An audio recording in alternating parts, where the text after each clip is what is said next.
হৃদয় মাঝে হঠাৎ তুমি, সানা শেখ। গল্পের ২৫তম অংশ।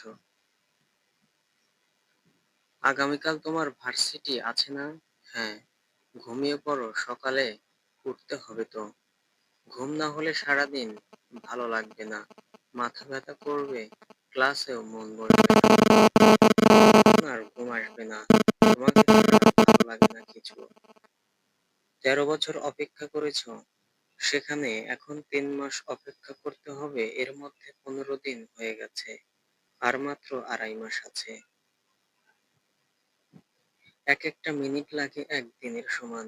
আলভি তাকিয়ে থাকে মায়ার মুখের দিকে, তারপর আবার বলে, ঘুমাও। চোখ মুখ কেমন শুকিয়ে গেছে, ঠিক মতো নিজের যত্ন নাও না এখন। আসবে না ঘুম? তুমি এসে যত্ন নিও আবার, তাহলেই হবে। আগে তো আসি, তারপর না যত্ন নেব। এখন এসি টেম্পারেচার কমিয়ে দাও। ব্লাঙ্কেট জড়িয়ে নিজের দুই পাশে বালিশ দিয়ে চোখ বন্ধ করে শুয়ে থাকো, দেখবে ঘুম চলে আসবে। এভাবে কিভাবে ঘুম আসবে? আসবে। লাইট অফ করে তুমি শুয়ে পড়ো। আলভির কথা মতো তাই করে মায়া। লাইট অফ করে ডিম লাইট অন করে। এখন যথেষ্ট ঠান্ডা লাগছে, তাই এসির টেম্পারেচার কমায় না। ব্লাঙ্কেট জড়িয়ে কোল বালিশটা পিঠের সাথে ঠেকিয়ে নেয়। আলভির বালিশটা জড়িয়ে ধরে ফোনের স্ক্রিনে তাকায়। আলভি হয়তো ওকে দেখতে পাচ্ছে না ভালোভাবে, কিন্তু মায়া স্পষ্টই দেখতে পাচ্ছে আলভিকে। আলভি বলে, এবার চোখ বন্ধ করে ভাবো, আমি তোমার সাথে তোমার পাশেই শুয়ে আছি। চোখ বন্ধ করে রাখো, চোখ খুলবে না, আমি এখানেই আছি। সকালে মায়ের ডাকে ঘুম ভাঙে মায়ার। শোয়া থেকে উঠে বসে, ফোনের পাওয়ার বাটন চেপে স্ক্রিনে তাকায়। ৭:৩০টার উপরে বেজে গেছে। আজকেও ফজরের নামাজ মিস গেল। হেলে দুলে বেড থেকে নেমে দাঁড়ায়। আলসেমি ভঙ্গিতে দুই হাত দুদিকে মেলে দেয়। ৩ মাসে যতটুকু মোটা হয়েছিল, ১৫ দিনে সেটুকু চিকন হয়ে গেছে আবার। এখন আর আগের মতো গোছালো পরিপাটি মায়া নেই। সেই এলোমেলো অগোছালো মায়া হয়ে গেছে। আলভির কাছ থেকে আসার পর ঠিকমতো নিজের যত্ন নেয় না, সময় মতো খায় না, যেখানে সেখানে মনমরা হয়ে ঝিম ধরে বসে থাকে। ফোনটা চার্জে লাগিয়ে হেলে দুলে ওয়াশরুমে প্রবেশ করে। ফ্রেশ হয়ে নিচে নেমে আসে। সবাই ওর জন্য অপেক্ষা করছে ডাইনিং রুমে। নাস্তা সেরে রুমে তৈরি হয়ে নেয় ভার্সিটি যাওয়ার জন্য। বিয়ের পর কয়েকদিন ক্লাস করেছিল মায়া। সেই কয়েকদিন আলভি মায়াকে ভার্সিটিতে নিয়ে যেত, আবার নিয়ে আসতো। মায়ার সহপাঠীরা তাকিয়ে থাকতো আলভির দিকে। তারপর টানা ৩ মাসের বেশি ক্লাস মিস দিয়েছে। এই পড়াশোনার জন্যই জার্মানি থেকে ফিরে এসেছে, নয়তো ভিসার মেয়াদ বাড়িয়ে আলভির সাথে বাংলাদেশে ফিরে আসতো। ভার্সিটিতে আগেই বলা হয়েছিল মায়া ৩ মাসের জন্য দেশের বাইরে যাচ্ছে।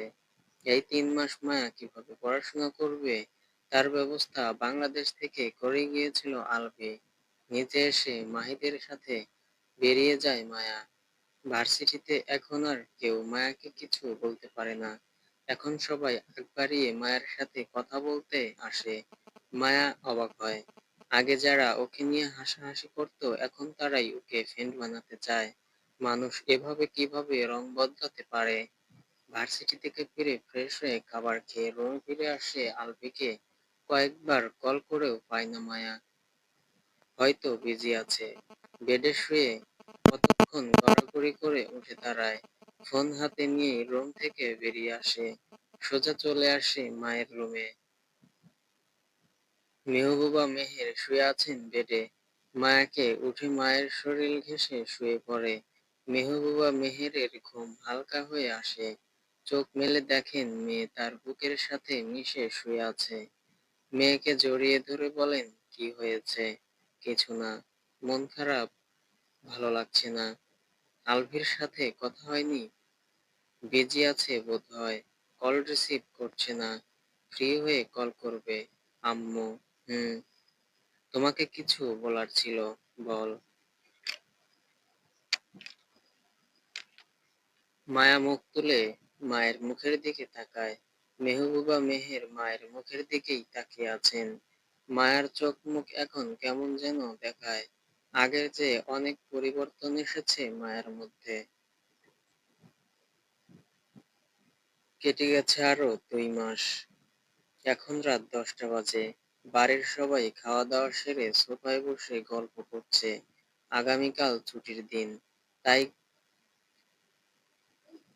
কারো তাড়া নেই ঘুমানোর জন্য। মায়া ঘুমিয়ে গেছে অনেকক্ষণ আগে। মান্তাসাও ঘুমিয়ে পড়েছে। ড্রয়িং রুমে মাহিদও নেই। সন্ধ্যা 7টার। বাড়ি থেকে বেরিয়েছে, এখনো ফেরেননি। কয়েকবার কল করে ওকে পাওয়া যায়নি। এই 3জন বাদে বাকি সবাই সোফায় বসে আছে এখন। সকলের কথার মাঝেই বাড়ির কলিং বেল বেজে ওঠে। মাহির বসা থেকে উঠে ডোরের দিকে এগিয়ে যায়। নিশ্চয়ই মাহিদ এসেছে, তাছাড়া এত রাতে অন্য কেউ আসবে না। ডোর খুলে মাহির অবাক। ডোরের সামনে আলভি দাঁড়িয়ে আছে। বড় ভাইয়ের অবাক হওয়া মুখের দিকে তাকিয়ে 2 হাত প্রসারিত করে জড়িয়ে ধরে বলে, সারপ্রাইজ। মাহির নিজেও জড়িয়ে ধরে খুশি হয়ে বলে, আজকে যে আসবি একবারও তো বললি না। বললে কি আর সারপ্রাইজ হতো নাকি? 2 হাতে দুটো সুটকেস নিয়ে মাহিদ ডোরের সামনে দাঁড়িয়ে বলে, তোমরা দুজন ভেতরে ঢুকে জোরাজুরি করো। আমাকে ভেতরে ঢুকতে দাও এখন। সোফায় বসে থাকা সকলে ততক্ষণে উঠে এসেছে। মাহিরকে ছেড়ে সকলের দিকে তাকিয়ে 2 হাত বাড়ালো, আবারও দুদিকে প্রসারিত করে বলে, সারপ্রাইজ। সত্যি সত্যিই সবাই সারপ্রাইজ হয়ে গেছে। অবাকের মাত্রা এমন যে কেউ কিছু বলতেই পারছে না। বিকেলের দিকে যখন কথা হলো তখনও বলল, আরো 1 মাস পর আসবে। আর এখন বাড়িতে উপস্থিত সশরীরে। আলভি সকলের দিকে তাকিয়ে দেখে মায়া নেই এখানে। হয়তো নিজের রুমে রয়েছে। মাকে জড়িয়ে ধরে সকলের দিকে তাকিয়ে বলে, কথা না বলে সবাই এভাবে তাকিয়ে আছো কেন? সারপ্রাইজ পেয়ে কথা বলতে ভুলে গেছো নাকি সবাই? ঐশী রহমান বলেন, তুমি না বিকেল 4টায় বললে সামনের মাসে আসবে। তখন তাহলে কোথায় ছিলে? তখন আমি দুবাই এয়ারপোর্টে ছিলাম। মাহিদকে কোথায় পেলে? ওকে বলেছিলাম আমি আসছি। ও যেন কার নিয়ে এয়ারপোর্টে যায়। এই জন্য বারবার নিষেধ করার পরেও বাড়ি থেকে বেরিয়ে গেল। হুম। আলভি সহ সকলে সোফায় বসে। আলভি বলে, মান্তাসা কোথায়? মান্তাসা আর মায়া দুজনেই ঘুমিয়ে গেছে। আলভি বলে, মায়া এত ভালো হলো কিভাবে? আগে তো রাত 1টা 1:30টা পর্যন্ত জেগে থাকতো, আর এখন 8:30 9টার মধ্যে ঘুমিয়ে যায়। আশ্চর্যের ব্যাপার স্যাপার। সবাই একে অপরের মুখের দিকে তাকায়। আলভি ওদের কাহিনী বুঝতে না পেরে নিজেও সকলের মুখের দিকে তাকাতাকি করে। স্বভাব সুলভ কপাল ভ্রু কুঁচকে বলে, একে অপরের মুখের দিকে কি দেখছো সকলে? আলতাফ মাহমুদ বলেন, মায়ার সাথে দেখা করে আসো আগে। তোমাকে হঠাৎ দেখে খুশিতে আত্মহারা হয়ে অজ্ঞানও হয়ে যেতে পারে। So be careful. আরভি সোফা ছেড়ে উঠে দাঁড়ায়। মাহিদ এসে সোফার পাশে আরো দুটো সুটকেস রাখে। বড় বড় 4টা সুটকেস দেখে আহনাব মাহমুদ বলেন, এত কি নিয়ে এসেছো এগুলোর মধ্যে? মায়ার সাথেও তো 3টা দিয়েছিলে।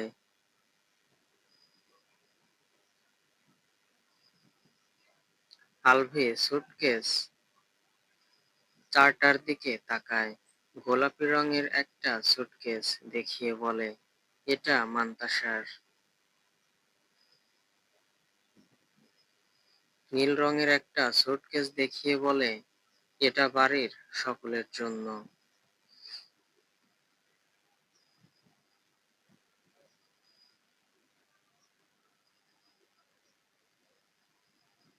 বাকি ব্ল্যাক কালার দুটো নিজের দুই হাতে নিয়ে সিঁড়ির দিকে এগিয়ে যেতে যেতে বলে, এ দুটো আমাদের। মাহির আরেকটা ব্যাগ দেখিয়ে বলে, ওই দুটো নিয়ে যাচ্ছ, এটা কে নেবে?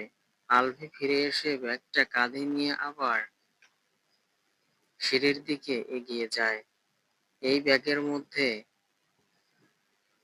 ওর ল্যাপটপ, পেপারস সহ আরো অনেক কিছু আছে। একটা একটা করে সুটকেস দুটো উপরে তোলে। অনেক ভারী। এই সুটকেসের জন্য আলাদা করে অনেক টাকা খরচ হয়েছে।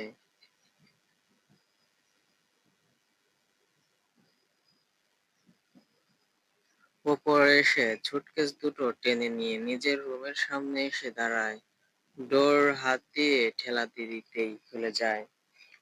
ভেতরে ড্রিম লাইটের নীল আলো জ্বলছে। ভেতরে প্রবেশ করে ডোর লক করে দেয় ভেতর থেকে। সুটকেস ব্যাগ এক পাশে রেখে মায়ার শিউরে এসে দাঁড়ায়। বড় লাইট অন করে দেয়। মুহূর্তেই পুরো রুম সাদা আলোয় ঝলমলিয়ে ওঠে। মায়ার মুখটা চোখের সামনে স্পষ্ট হয়। পা থেকে গলা অবধি ব্ল্যাঙ্কেট দিয়ে ঢাকা। ভোরে বিভোর হয়ে ঘুমিয়ে আছে। আলভি হাঁটু মুড়ে বসে, হাত বাড়িয়ে মায়ের গালে হাত ছোঁয়ায়। ছোঁয়া পেয়ে কপাল ভ্রু কুঁচকে নেয় মায়ার ঘুমের ঘোরেই। আলভি একটু উঁচু হয়ে মায়ের কপালে গালে ওষ্ঠ ছোঁয়ায়। মৃদুভাবে নড়ে ওঠে মায়া। কপাল ভ্রু আগের চেয়েও বেশি কুঁচকে নিয়েছে। আলভি মায়ার এক হাত বের করে মুঠো ধরে বলে, আলভি মৃদু স্বরে ডাকে, মায়াপরি। মায়ার সাড়া শব্দ নেই। আলভি আবার ডাকে, মায়াপরি আমি এসে গেছি। মায়া চোখ বন্ধ রেখেই ঘুম ঝরানো গলায় বলে, আসো ঘুমাও। স্বপ্ন দেখছো এখনো? চোখ মেলে তাকাও। দেখো আমি সত্যি সত্যি এসেছি তোমার কাছে। চোখ খোলো মায়াপরি। এতক্ষণ মায়ার মনে হচ্ছিল স্বপ্নে আলভিকে দেখছে আর ওর কথা শুনছে, কিন্তু এখন মনে হচ্ছে আলভি সত্যি সত্যিই এসেছে। চোখ মেলে তাকায়। চোখের সামনে ভেসে ওঠে আলভির হাস্যোজ্জ্বল চেহারা। মায়া চোখ বন্ধ করে অবাক আবার তাকায়। সত্যি সত্যিই তো আলভি ওর সামনে বসে আছে।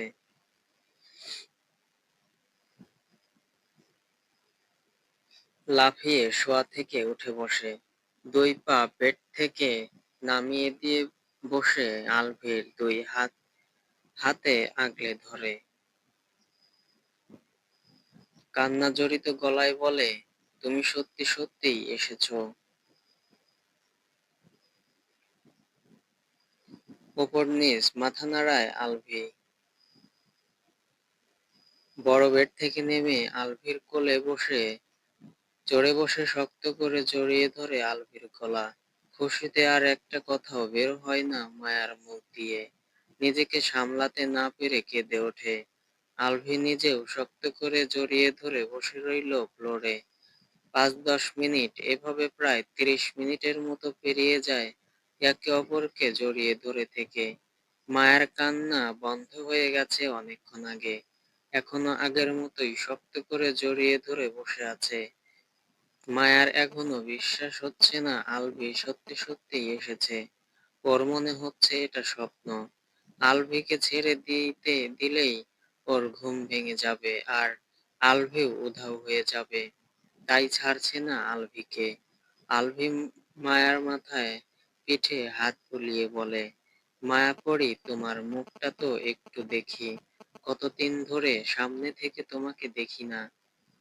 তুমি সত্যি সত্যিই এসেছো নাকি এটা আমার স্বপ্ন কল্পনা? আমি সত্যিই এসেছি। এটা তোমার স্বপ্ন বা কল্পনা নয়। তুমি না বললে আরো ১ মাস পর আসবে। মিথ্যে বলেছিলাম তোমাদের সারপ্রাইজ দেওয়ার জন্য। মায়া আলভির গলা ছেড়ে কোল থেকে নেমে বসে ফ্লোরে।